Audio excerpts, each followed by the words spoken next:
السلام علیکم ناصبی انشاءاللہ آج قرآن سورہ بقرہ کی پہلی 5 آیات ہم پڑھیں گے اور انشاءاللہ ڈاکٹر نرجس پڑھائیں گے۔ ان کا جو میتھڈ ہے وہ بڑا ڈفرینٹ اور یونیک ہے، انشاءاللہ ہم اس سے فائدہ حاصل کریں گے۔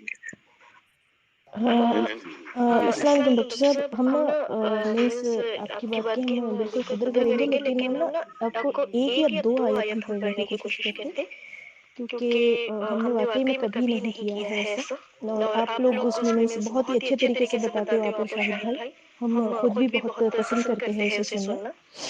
ٹھیک جی صحیح، آپ پڑھائیں، پھر انشاءاللہ جو باقی آیات ہوں گی وہ میں خود کر لوں جی، گا۔ تو ابھی ہمارے پاس وقت کا لمیٹیشن بھی اور ہم آلریڈی 5 منٹس اہیڈ ہو گئے، تو ہم شروع کریں۔ جی پلیز گو اہیڈ۔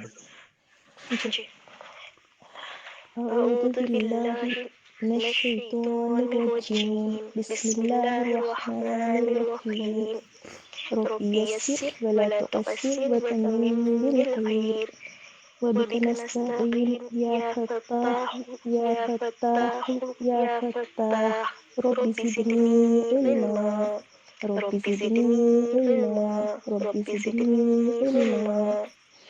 بسم اللہ الرحمن الرحیم، الف لام میم،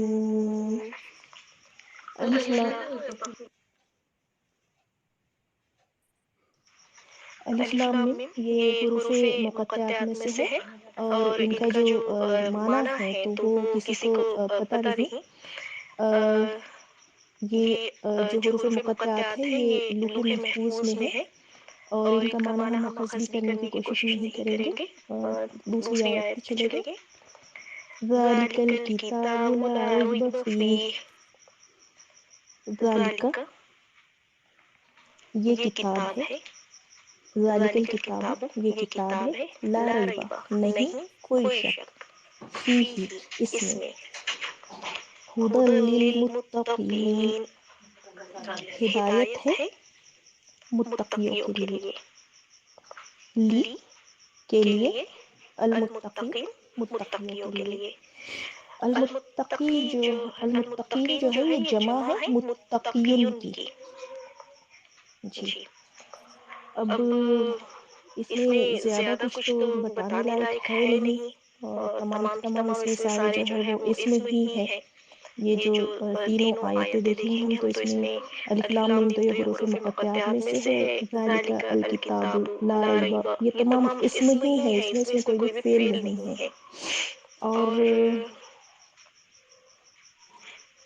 یہ تینوں کا ترجمہ ایک ساتھ کر دیتے ہیں، الف لام میم ذالک الکتاب لا ریب فیہ ھدی للمتقین۔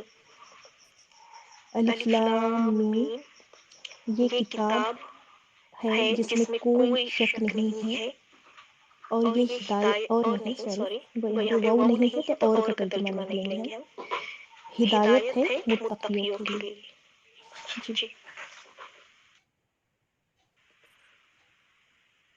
اعوذ باللہ من الشیطان الرجیم، بسم اللہ الرحمن الرحیم۔ ناصبی آواز آ رہی ہے نا؟ جی جی الحمدللہ۔ ڈاکٹر صاحب آپ پہلے سے کیجیے گا، جی ہمیں صحیح، کوئی ڈسیٹسفیکشن نہیں ہوا ہمارے پڑھنے سے۔ جی صحیح انشاءاللہ۔ جیسے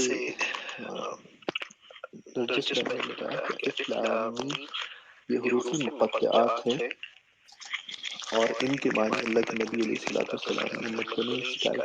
نہیں کوئی ایسی روایت ملتی ہے کہ صحابہ نے پوچھا ہو۔ عرب کی زبان کا ایک اسلوب تھا کہ وہاں پہ شعراء اپنے کلام کا آغاز ایسے الفابیٹ سے کیا کرتے تھے، تو ان حروف کے معنی اللہ تعالیٰ ہی جانتے ہیں، اور بعض روایت میں آتا ہے کہ شاید اللہ اور اللہ کے رسول جانتے ہیں۔ ذالکہ کا مطلب ہے وہ، لیکن یہاں پہ ہم جب اس کا ترجمہ کر رہے ہوں گے تو اس کو ہم یہ کے معنی میں لیں گے۔ ذالکہ کی جمع کیا ہوتی ہے؟ اولئکہ۔ ذالکہ کی جمع کیا ہوتی ہے؟ اولئکہ، اور یہ مذکر کے لیے ہے۔ ذالکہ مذکر کے لیے ہے اور اولئکہ مذکر کے لیے ہے۔ ذالکہ کا مطلب ہے وہ، مفرد اور اولئک وہ یعنی جمع، اور اس کا واحد کیا ہوتا ہے؟ اس کا الٹ کیا ہوتا ہے، اس کا اینٹونیم کیا ہوگا؟ ذالکا یعنی کہ وہ، اور یہ کے لیے ہم کیا لفظ کریں گے؟ ہاذا۔ ہاذا ایک مذکر ہو تو اس کے لیے ہاذا، اور اگر ایک مؤنث ہو تو ہاذیہی۔ ہاذا یہ مذکر، ہاذیہی یہ مؤنث، اور اس کا اینٹونیم ہوگا یعنی کہ یہ کا الٹ ہوگا وہ۔ ہاذا کا الٹ کیا ہوگا؟ ذالکا وہ، یہ وہ، اور ہاذا ہاذیہی اس کا الٹ کیا ہوگا؟ تلکا، تلکا۔ یہ فرق یاد رکھیے گا کہ ذالکا وہ، ذالکا وہ، اولئک وہ بہت، وہ جمع کی اس معنی میں آتا ہے۔ اگر ایک عورت ہو تو ہم تلکا کہیں گے، وہ عورت، اور اگر جمع عورتیں ہوں، زیادہ عورتیں ہوں، تو ہم کیا لفظ یوز کریں گے؟ اولئک۔ دونوں کے لیے اولئک، جمع میں بھی اور جمع مذکر میں بھی اور جمع مؤنث میں بھی اولئک۔ ذالکا کا مطلب یہ مرد یا مذکر، تلکا کا مطلب وہ، ذالکا کا مطلب وہ مذکر، اور تلکا کا مطلب وہ مؤنث۔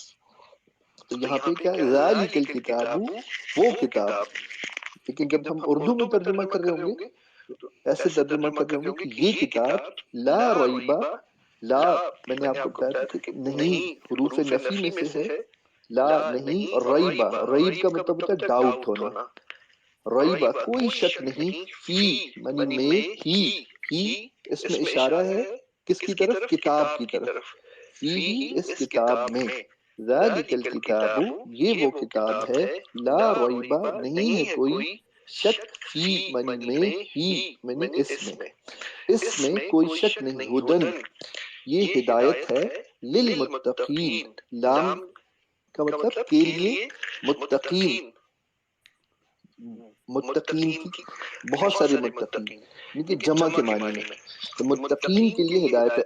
اب یہاں پہ اصول بالکل واضح ہو گیا کہ قرآن ہر شخص کے لیے ہدایت نہیں ہے، یہ یاد رکھیے گا۔